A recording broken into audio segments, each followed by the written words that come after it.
Le Barça recevait la Real Sociedad avec l'objectif de reprendre la deuxième place à Gérone en cas de victoire.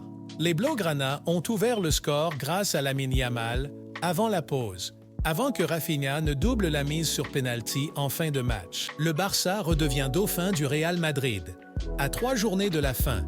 Et nous allons revenir sur le match plus en détail aujourd'hui. Au niveau de la compo, Xavi a fait un choix surprenant dans son 11 avec Ter Stegen au cage, Cubarsí, Inigo Martinez, Koundé et Cancelo en défense, Christensen, Pedri, Gundogan au milieu et Rafinha, Lewandowski et Yamal en attaque.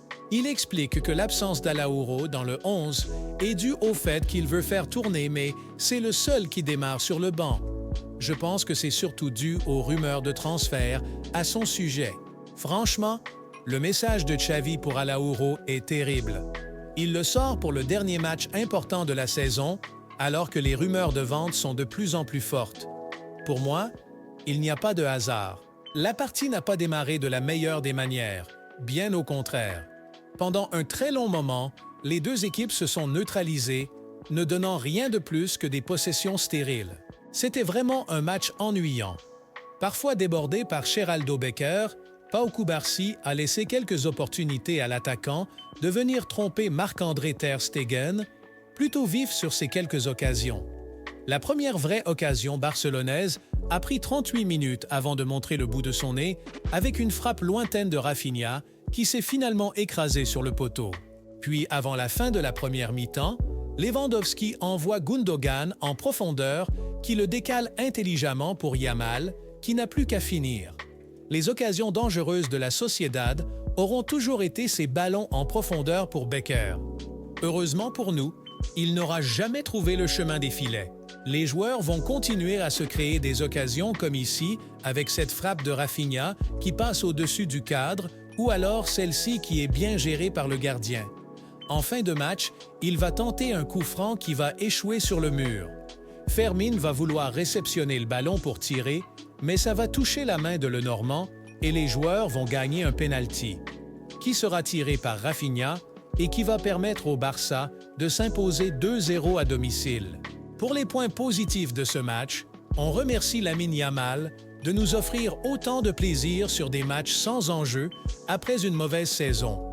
Il ne nous fait pas regretter d'avoir allumé notre TV ce soir. Les crochets, la gestion du ballon dans les petits espaces, les appuis, il n'a toujours pas 17 ans. Bonne performance aussi de Lewandowski aujourd'hui, même s'il n'a pas marqué, très important dans le match de Barcelone, et si l'arbitre n'avait pas permis à Lenormand de le plaquer à chaque situation de jeu, il l'aurait rendu encore meilleur. Rafinha, j'étais très énervé par sa première partie de saison, mais force est de constater que depuis Paris, il a retrouvé un vrai niveau. Je lui mettrai tout de même une vraie concurrence l'année prochaine pour le bouger un peu, mais avec cet état d'esprit, je le garde à 100%.